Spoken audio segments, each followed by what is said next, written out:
Machita neyazimus siyancokola apha kule channel. Kaizer Chiefs iphindile ngeperformance epap nangeresult epap. Sincokola ngokuba Kaizer Chiefs inone smoko and Hlompho Kekana phantsi ngathi uGrant Kekana sisimanje manje. Hlompho Kekana yi-legend. Hlompho Kekana waye-right bafethu, wayethethile uba iseyintoni ismoko se-Kaizer Chiefs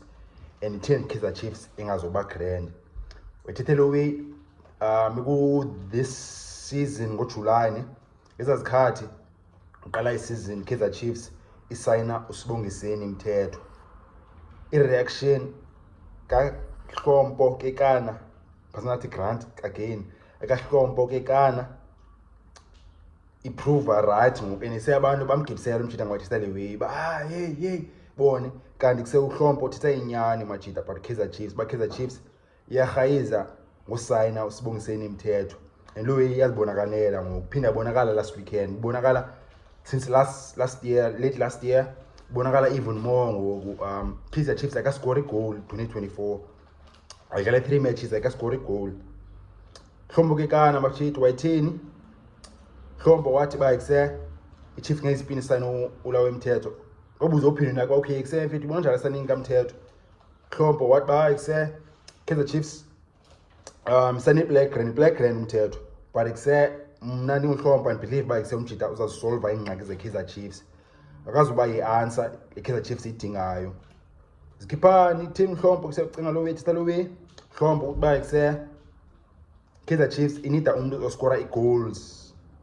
uzashaya ibhola inathini bona uzayishiya phakathi umuntu uzayishiya phakathi umuntu ikuse ozayiphusha ilanuze iwele la line iphansi kwepali. Hlompho itakes iChiefs ayinayo play yenza lo way and iChiefs idinga lo way ayidingi kuse midfielder watsho Hlompho and mali kuse fans iChiefs yo jonga zamgibisela kanjani uHlompho jonga wathi lo way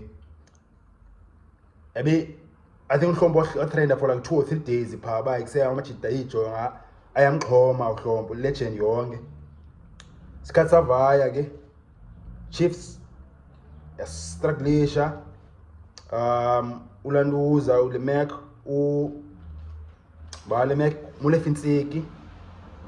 ezo games wayezwina boy Chiefs ekuse convincing ba okay hayi mhlawumbe imtholo lo 1-0 kanye 2-1 and then I think uMolefinsiki wawina 4 games out of 13 wabekuse management yamchitha ngelo hlobo ke ngoku phofu kuse ungathi wawalk hayi kuse wawalk man ulanduza uzangaxotho uNtsiki wawalk simoko yintoni attacks the fans kiselwa stadium I think enzeka kayi 2 kanye kayi 3 waphela ise walk uNtsiki nxa lo way because kuse mental emotional health yakhe ku grand safety yakhe and ise wafeel ba ise Kaizer Chiefs engamprotect ka grand i-management but ke kuseyasikho lapho iChiefs ya-appointa timer ne-65 ulanduza Cavin Johnson wadidiza match iqala wayiluza 2-1 qoba okay wathi Cape Town Spurs 3-2 after that wawina game ezi-2 1-0 kanye ezi-3 wadrosha 1-1 wo season iqalile dlala second half season iqalile 2024 Chiefs idlale 3 games akascore goal jo on-0-0 abayi-3 oyi-1-0 Chiefs iphelikiwe kwi-penalty Milford FC kwi-Nedbank Cup Chiefs ayiscore Hlompho Kekana wayichilo Hlompho Kekana wathi inyani bafethu so Kaizer Chiefs again ismoko credit chances ke akuba i-set credit chances at least but isaya machita wabhengi if kuselandele channel abanye abantu ke bazocinga uba okay uDupree ukhona but le channel last year nanti lo Dupree base play grand umjita mara se Dupree use raw umjita kuseka mina experience engabi out no 23 or some shit may have nje season 1 grand Stellenbosch and then ise mna ndibukela uDupree Stellenbosch and then kuse la uyenza ku Stellenbosch senza Kaizer Chiefs ngokuba ise umjita quality strike but ise level la ku experience nayo uDupree kunika qala post 2-3 before score jo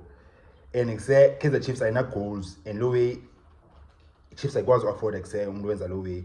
kise kuse umjita maybe ngaba impact player kanye siyadlala wide kanye bekhona umuntu pha ekuse try and wona we deadly ongcolileyo uzayibeka enathini, uzayishiya enathini xa ithola i-chance, one chance okanye even a-half chance uzayishiya enathini. At least kusizohlisa ipressure kuDuplay ke loyo, but ise Duplay neqala phose 1 2 3 bafika before score usekulo level career yakhe as a striker. So yeah, bafika Kaizer Chiefs isimo sazo i-goals nezinye problems both, but the main problem i-goal.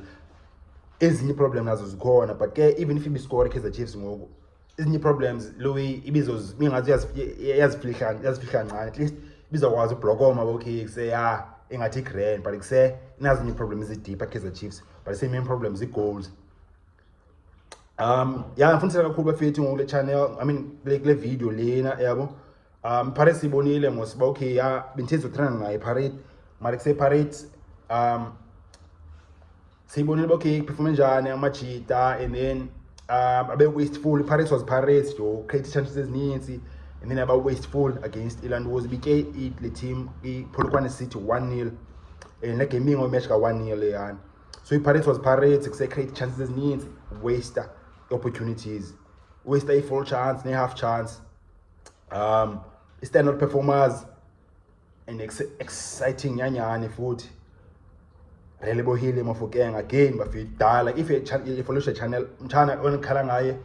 early last season, not even last year season musiqale ngoJuly ayiqala ngoJanuary, even before season qala se uribule ngokuse wavela wavutha number 1 esevutha umchana i-debut yakhe against the Royal AM phela nga season ka 21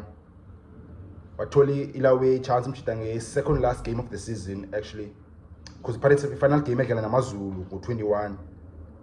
21-22, and then the second last game mofike watholi debut yakhe ayibona phaba ise mchana kwenye level wena. And that nacho ba isikhona if le channel wanya jonga le timeline le channel first game ulawe mafokeng nathi ba isejonga uSteve Omchalo Likolia, not because it's say career yakhe already abantu bathi game 1 uSteve Likolia relax in terms of potential and ability, not until in career yakhe ba kabe na career mafokeng nathi nje kuse ability yakhe uSteve Omchalo Likolia Omchalo ungayijonga i-timeline le channel lo video ngistangayo mafokeng. But anyways exam of game again this weekend say uyavutha umchana against Polokwane City wenze new week singaziboniyo Karim Kimvidi iyoba exciting umjita, and ke channel dantra ngayo umjita even kwa early last season ongezibina seke Maritzburg phofu khumlani senze video apha siba ekseba fethu Kimvidi Kaizer Chiefs, I mean kwi Maritzburg United ngazibindi ba eksema chita light yavutha le, and then sit by the Chiefs by Sunday light ngoku jo one nge Chiefs because by Sunday yazi ba okay i-Sundowns inazi attacking players needs, i-Pirates nazi attacking players needs, so say Chiefs need like say players nje yana more than i-Pirates and Sundowns, but say Chiefs zange move fast, zange mgowele Kimvidi phela i-Pirates ungayijonga lo video ngoku, and I don't think i-one video nenzileyo uKimvidi last season, but yeah say yavutha na uKimvidi siyambona yeah bafethu phela sinqola apha evekini man se i-games zininzi kuthe le game, I mean le veki i-action packed kuse ibhisarh nyanyana le veki. I-games zodlala Tuesday, Wednesday, ngoba iphinde beki games Saturday, then iphinde beki i-games ezophinde dlale dlala phakathi evekini dlala games zodlala phakathi evekini Tuesday, Wednesday, then iphinde games dlala Saturday, Sunday. So sabe sibhisarh apha kule channel kule veki bafithu ncokola, and then ekuseni cela nishaye u-like bafithu xa nishaye u-like iyanceda lo YouTube abonise le video manje amajita xa nishaye u-like cina nje lo yincane bafithu. If eqala ukuba channel ungalahli ngaphosa ziwe ezi-grand ngaphosa ziwe uzibona ngoku kuzokwenzeka in future jo